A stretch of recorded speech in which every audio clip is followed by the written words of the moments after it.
guys, welcome back to the channel, and today we're going to be reacting to American things Europeans can't understand. Let's see. While the culture of the United States is exported all over the world in films and on TV, it also abides by some laws and practices Police that Academy, considered okay. unusual. Oh, so Europeans in particular seem to have a hard time wrapping their heads around some of them. From this child outfit beauty reminded me of pageants Arnold Schwarzenegger in Last Action Hero. to gun laws, let's take a look at some American things that Europeans can't understand. How old is this video? Sick of commercial.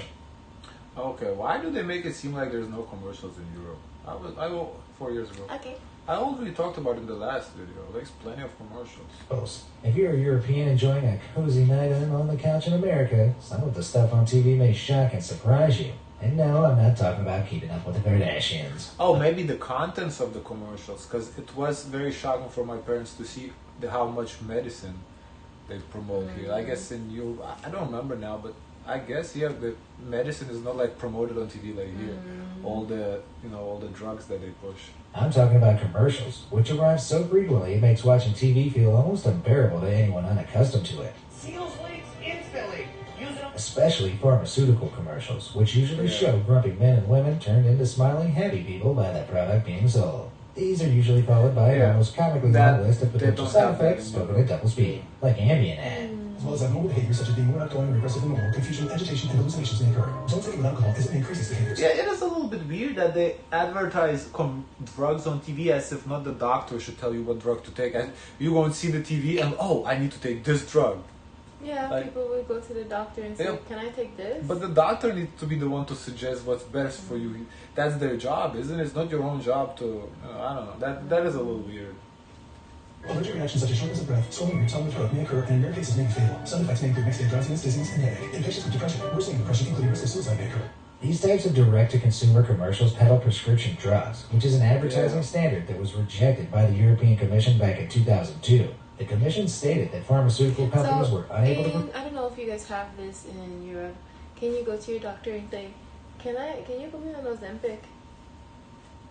Yeah, you can say that, I'm sure, but how, I mean, you wouldn't see Ozempic on TV, so if you got this idea, it wouldn't be from TV, it would be from like either you read it. Now with the internet you could research it, you see it on the internet, or hear it from someone, but not on TV. Because I feel like it's coming from the perspective as being an educated buyer and consumer, so you're going to the doctor and saying some suggested recommendations. But commercials don't educate, they kind of brainwash you. They're not. They just inform you that their product is this. They make it sound like the product is what you need, which is not necessarily the case. Like, yeah, you can do your own research, but there's plenty of information online. You can do commercials. They portray the good sides, and then the bad sides they put in this small font as you saw. Oh yeah, it may cause death. provide impartial information on their medicines. If that's the case, why is it practiced in America? To put it simply, there's simply never been a federal law passed to outlaw the practice. This is in no small part thanks to the fact that direct-to-consumer drugs and their accompanying ads are a huge business. And in America, whether it's right or wrong, the rules tend to follow the money. Europeans might actually need a pill for the headache all those ads give them. Because business laws will tell by the powers and the nature of cheese. Cheese. No place like home. Let's say you're a European who's just moved over to America. You found a house in a nice residential neighborhood, and you're going through your bills. Rent, water, gas, electric, all seems in order. But wait a second. What's a homeowners association fee? To a native, that's a pretty obvious question. But for Europeans, it's an unwelcome surprise. These fees can... But it exists in Europe too, though, especially in the new builds. In the old builds, probably not so much, but in the new build and apartment complexes, it exists. In townhomes, it does exist too. I don't know why is that. Maybe shocking. how much? How much? Okay, maybe. Contributes to the local homeowners association, which is somewhat like a neighborhood watch, but managing funds to be reinvested into the community. It goes towards things like residential maintenance and common spaces, which keeps residents happy and property values up. With around 24% of all Americans living under a homeowners association, they pay $200 to $300 on average per month in fees to these entities. Now, while some Europeans might struggle with this concept, it was a form of governance that was actually invented by France back in 1804. The condominium law was exported to the U.S., where it became incredibly popular. So, for any European that wants to complain about homeowner regulations and fees, feel free to blame the French. vacant vacation days. The USA has one of the largest economies in the world. A tremendous economy, in the president's words. But Europeans looking to get into the American world of work are often shocked when it comes to vacation time. U.S. workers are not entitled to mandatory paid vacation at all. Usually, the issue of paid leave is left at the discretion of employers. Yeah, that is true. Yeah, in Europe, you have, as we've seen, we have to, depends where, I guess, maybe even a month of vacation. Here, it's up to the employer. That is true. And yes, that does include national holidays. According to research from the U.S. Bureau of Labor Statistics, in 2017, only 77% of American workers had access to paid vacation. Now, the reason that might leave Europeans slack-jawed is because mandatory paid vacation time in Europe starts at 4 weeks. In fact, America is one of the only Western countries where law doesn't enforce companies to give its employees mandatory paid vacation time. Don't believe me? Take a look at this map breaking down mandatory paid vacation time by country. Only the great countries are known not to give paid time off. It's a working culture that undoubtedly favors... That is kind of sad, though. Look, it's the States, Greenland, where there's, 10 people living. Iceland. What's there in Asia? Which country is that? I'm not sure. But yeah, it's pretty sad map, though. I'm kidding about Greenland. There's more than 5 people, but... The great countries are known not to give paid time off. It's a working culture that undoubtedly favors employers over employees. Americans might want to think about learning Chinese instead, as employers in China must legally offer 5 days of holiday. Although that is after one continuous year of work. 5 days of holiday? Why would this be Chinese? Europe gives 4 weeks, I understand. Don't lose some, I guess. Florida man. If the American states could be looked at as a dysfunctional family, then Florida would be the weird uncle who once ran away with the circus and wrestled a tiger. The Sunshine State is the third most populous state in the USA and receives over 100 million visitors year on year. With so many people living between Miami Beach, Disneyland, and Pensacola, a little crazy is bound to be found on the fringes of society. But what Europeans aren't prepared for are the crazy antics of Floridians that make daily headlines. From Florida man believed that he was half man, half dog in March 2019 to Florida man robs bank, strips naked, then runs down the street throwing stolen money everywhere. In July 20... Listen, that's just modern day Robin Hood, okay? Yeah. That's what it is. 17. You can search the internet for almost any day of the year and find a headline announcing Florida man has committed an utterly baffling crime. There doesn't seem to be an equivalent for any European countries, although the UK comes close with some of its questionable journalism topics like Britain's fattest woman ate fridge and died. That's pretty close to Florida, man, now. Florida woman. Let me know the funniest local headlines you've ever seen at stories@bmas.com. Guys, which country in Europe would be Florida? Let us know. VAT trouble. In Europe, like most of the world, tax is built into the price of items in-store and online. So what you see on the tag is what you pay. But Europeans visiting an American store might be left doing a double take at their bill when they reach the register. There is no national sales tax or value-added tax. I already explained this in other videos, why it is what it is. So basically, because each state, each county has different tax rates to make everything uniform. For example, when McDonald's advertised on TV that a cheeseburger is 99 cents and it's not like $1.09 one place and $1.06 another place. They just advertise 99 and then for the uniformity purposes, the tax is added on top. Tax in America. Instead, American taxes differ by jurisdiction, of which there are around 7,000. Differences in these local rates, state taxes, or combined state and local taxes means that final prices for the same item can differ from one street to the next. For first-time shoppers in the U.S., this unpleasant surprise is a rite of passage that no one asked for. Tipping point. A meal at a restaurant can be a real treat, but Europeans visiting America sometimes stress about the tip. Although tipping anywhere up to 20% seems normal to most Americans, there's no such obligation in Europe. Indeed, it's mostly seen as a bonus reward for good service, and in some European countries, it's even considered rude and excessive to leave a tip. The American federal government, however, states that tips can be used to satisfy the difference between the employee's hourly wage and the standard minimum wage. This means food servers, valets, and in-house staff in certain states can be working for a federal wage of just $2.13 per hour, which is about €1.96. So if you're a European visitor to the States, get ready to factor in your tip to the overall price of your meal. You might well be contributing to a struggling waiter's rent. Child beauty pageant. That is true, but I feel like it shouldn't be up to the people to pay for their rent. The employer should pay for their rent, you know. So pageants. If you've ever been unfortunate enough to have watched an episode of Toddlers and Tiaras on TLC, I think you might it's a side big with the deal. Europeans on the next matter. Child beauty pageants are common across America and usually consist of dolled-up little girls being thrust onto a stage It's to weird. entertain a crowd of screaming moms. It's truly bizarre. But what's equally strange is how the craze got But I started. think this is not the only place. Cause didn't we see that in the Philippines too? Yeah, I think around the world they all have like some sort of pageants. But I don't know how popular is the kids No. pageants. Didn't we see the kids pageant in the Philippines? Because I thought we seen that too. I think that was like more adult.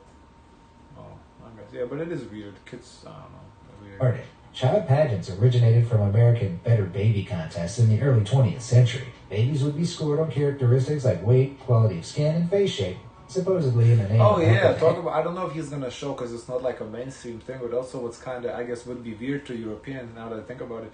In NBA games, sometimes they have baby contests. Basically, you put the father or like mother on one end, and there's a line like on the other end, the mother or the father standing there, and the baby has to raise whoever raises first. The parent is clapping. Come. They can't be a walking age either. They have to. Yeah, they have to crawl. They're crawling, Mm-hmm. racing. I don't know. I don't think such thing exists in Europe. What's the price for that? I don't know, but I think it would be weird for Europeans now that I think about it. Because I mean, when I first saw it, I didn't think nothing of it. But watching this, I think this kind of reminded me of that. Educate mothers on best practices for healthy babies. But of course, it wasn't just for education purposes. There were also cash rewards and trophies for top-ranking toddlers. This has slowly devolved into the bedazzled tradition of pushing a child on stage in full makeup and styled hair to do a dance routine for prize money. Although some European countries host similar but smaller events, others like France have gone as far as to ban all such pageants, claiming they're an unhealthy way to treat young girls. If you ask me, their general creepiness alone should be enough to slam the brakes It on is child beauty creepy. pageants. Honey boo boo? There's like one thing, dancing competitions for kids, because that's kind of like a sport. But like the putting makeup and all that's just nah. No thanks. Size is everything. According to an old saying, everything's bigger in Texas. But if you're a European, you'll probably think that about all of America, right down to its people. It's no secret that America has a little bit of a weight problem. 2/3 of American adults classify as overweight, and it's estimated that almost 40% of adults in the U.S. age I really want to see how this problem going to look in like a couple years now that Ozempic is available. Ozempic? Yeah, I think a lot of people are losing weight. 20 and over are obese. Contrasted to Europe, where a survey carried out in 2014 labeled just 15% of adults obese. That's a king-size difference, with a side of fries. The American tendency to overeat might have something to do with portion sizes in the States. A study comparing portions in Paris and Philadelphia revealed food outlet portions were 25% larger in Philly. And a review of 17 different single-serve foods like yogurt and candy bars found that 14 of them were bigger in Philadelphia. While a one-state or one-country comparison doesn't necessarily represent the whole, Europeans on social media often comment on how much bigger everything seems stateside. Have you noticed this difference in portion sizes? Let me know in the comments below.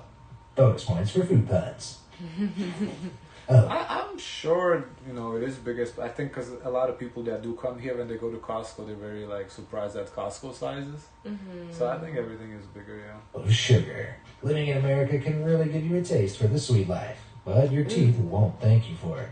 Why? Well, some American foods and drinks have been found to contain huge amounts of sugar compared to their European equivalents. Some common bread brands contain up to 6 grams of sugar per serving, 6 times the amount found in European counterparts. But it doesn't. Yeah, the plain bread here is sweet. I don't know why they make it like that, but the plain bread is sweet. And the soda too. There was a post on Reddit which each country had sugar content. It was very interesting. Like a Coca-Cola, same different formula. So it was even within European countries, the different amount of sugar was very interesting. Like UK, I think had the highest or something like that. It was very strange. It's not uniform, because I was thinking, at least all across Europe would be the same amount, but it's not. Taking a look at Pizza Hut's sugar content reveals most of their stateside pizzas have close to double the amount of sugar per slice as European versions. And in Starbucks, a UK venti white chocolate mocha will contain 62.4 grams of sugar.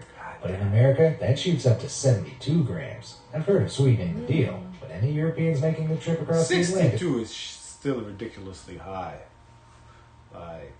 think it's also has the size of that cup. Yeah, but that's just Venti? 62 is basically how much sugar you should take a day. Yeah, Period. but that's a big cup. I know, but that's just one cup of coffee, and that's your It's not daily one limit. cup. Is the big cup. Taking Venti. might leave suffering from a toothache.